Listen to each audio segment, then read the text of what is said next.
Olá, mulher linda! Sabe que edifica o lar. Eu sou Eliane Cristine e estamos lendo juntas o livro Respostas de Deus para os Dias Difíceis, de Sheila Walsh. Esta leitura foi autorizada. Para a aquisição do livro, entre em contato com a editora Thomas Nelson. Leitura número 11, Providência. Pai, eu oro pela amiga que me ouve, que ela deseje ser mais parecida com Jesus e que ela busque aprender do Senhor, que é manso e humilde de coração. Eu oro por mulheres que precisam de alinhamento com o Senhor. Em nome de Jesus, amém. Veja o que ele irá fazer. Enquanto Jesus e os discípulos velejaram para um local remoto próximo à cidade de Betsaida, as multidões seguiram a pé pela costa. Observavam Jesus e, quando viram a direção em que seu barco seguia, correram mais rapidamente à frente dele. Ainda que Jesus se dirigisse a um local desolado, a multidão que o buscava lotava a costa na hora em que seu barco chegou. Marcos, capítulo 6, versos 34, nos conta que quando Jesus viu as pessoas no litoral, ele teve compaixão por elas. Ele não viu uma multidão ululante, carente e esgotada, mas sim ovelhas sem pastor. Ovelhas famintas, ovelhas que em algumas horas vão estar se remoendo no jantar. Então, por enquanto, o Cordeiro de Deus fica com as pessoas. Ele está arrasado, mas mesmo assim cheio de amor. Exaurido, mas pronto para deixar transbordar seu coração ferido, seu próprio ser como o pão espiritual de que as pessoas tanto precisam.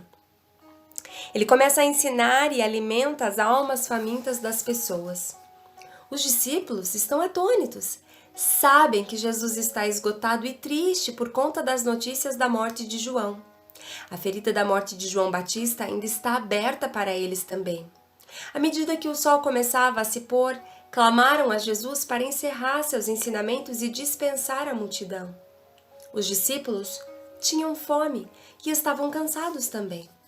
Todos os escritores dos evangelhos nos contam do milagre de Jesus em alimentar uma multidão de 5.000 pessoas em uma colina com 2 peixes e 2 pães de cevada. Afinal de contas, esse milagre é único, tirando a ressurreição, contando em cada um dos 4 evangelhos. Esse fato em si me faz prestar mais atenção e me pergunto o que haveria aqui de tão importante para que todos os escritores dos evangelhos o incluíssem, enquanto deixavam de fora outros milagres dos relatos. E por que cada autor enfatiza detalhes diferentes e particulares? Mateus, por exemplo, nos dá uma versão curta e condensada dos eventos, capítulo 14, do versos 13 ao 21. Lucas é o único que observa que o evento aconteceu na região de Betsaida, capítulo 9, do versos 12 ao 17. Os outros evangelistas não identificaram o lugar. Marcos é quem nota que quando Jesus sentiu compaixão pela multidão na colina, era como de um pastor para as suas ovelhas, capítulo 6, do versos 33 ao 44. João trabalha sobre o sermão que Jesus deu após os eventos na colina, para explicar como ele é o pão da vida. Capítulo 6, do versos 1 ao 14. Tomados juntos, esses relatos parecem dizer: isso é mais do que o registro de um milagre. Essa é uma mensagem inegável sobre quem é Cristo e o que ele pode fazer. Também há pistas sobre o que Jesus espera de nós e um desafio a respeito do que fizemos ou deixamos de fazer para trazer bênçãos e levar nossas necessidades a Ele. Todas essas coisas residem em quão humano Jesus se tornou e em quanto Ele compreende nossas necessidades. Você pode imaginar como os discípulos devem ter se sentido se já tiverem enfrentado uma situação na qual estaria a ponto de surtar, caso seus filhos, a quem você ama profundamente, pedissem só mais uma coisinha. Ou se você alguma vez já quis jogar o relógio despertador contra a parede porque não podia suportar tudo o que você sabe que vem pela frente naquele dia. Ou se você já se sentou no consultório de um médico pensando: se eu receber mais uma má notícia, desisto. Ou se você foi convocado a fazer alguma coisa que sabe sem sombra de dúvidas que simplesmente não tem como fazer. Essa é a situação que Felipe deve ter enfrentado, pois quando Jesus pediu a ele onde compraremos pão para esse povo comer, João capítulo 6, verso 5, Filipe deu uma resposta exasperada: não temos o suficiente. Ele diz a Jesus: não tem jeito de ter o suficiente, nem mesmo com 8 meses de salário de um homem conseguirá comprar pão suficiente para que cada pessoa possa comer um pedacinho que seja. Você consegue ouvir o pensamento de Filipe? Não entende, Senhor. Você está entendendo de que estamos precisando aqui?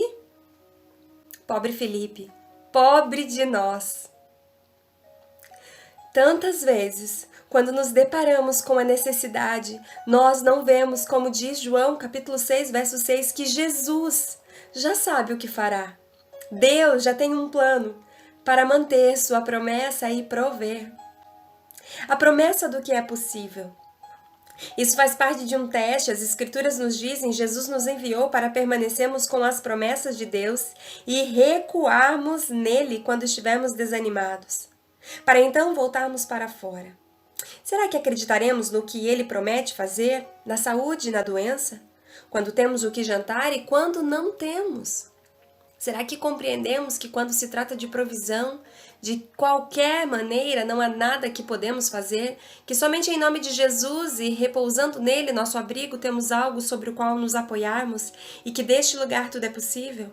Jesus nos enviou para permanecermos com as promessas de Deus e recuarmos nele quando estivermos desanimados, para então voltarmos para fora. Não somente Filipe, mas também todos os discípulos e uma multidão completa estão para descobrir isso.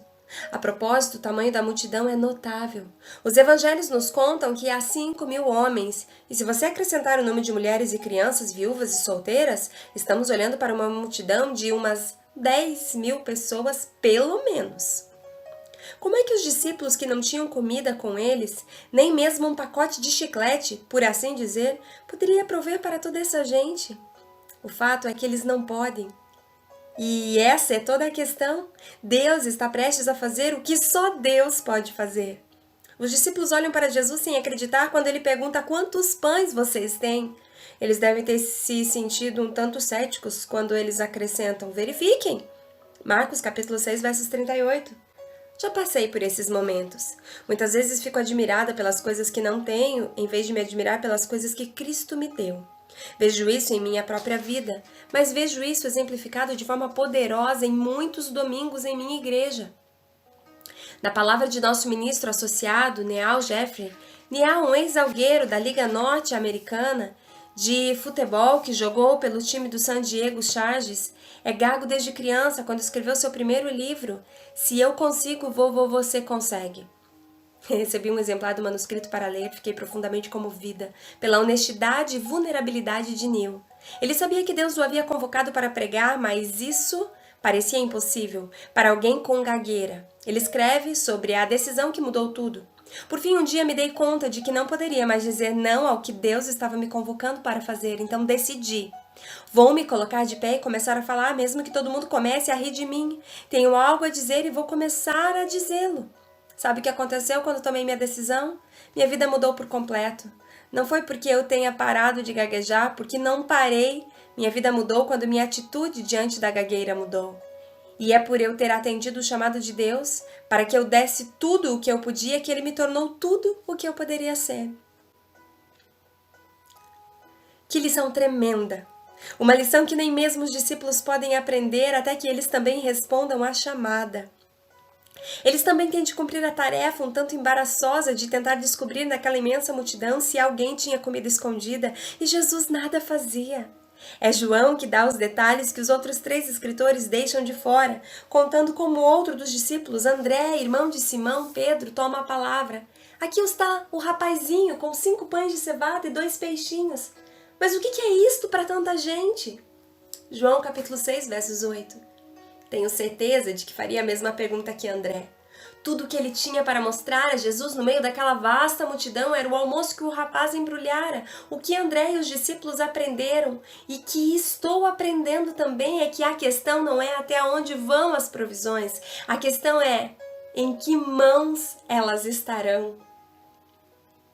Jesus está aprontando-se para sacudir a todos com a resposta de Deus. Jesus alcança o pão ordinário, os peixinhos e a comida do pobre. Marcos capítulo 6, versos 41 nos conta: tomando os 5 pães e 2 peixes e olhando para o céu, deu graças e partiu os pães. Em seguida, entregou-os aos seus discípulos para que servissem ao povo, e também dividiu os 2 peixes entre todos eles. A palavra grega utilizada aqui para bênção é eulogeu, da qual descende nossa palavra elogio, significando falar bem sobre. Quando os judeus oravam antes da refeição, eles viam uma oportunidade para louvar ou elogiar Deus, não somente pela comida diante de si, mas também por quem Ele é.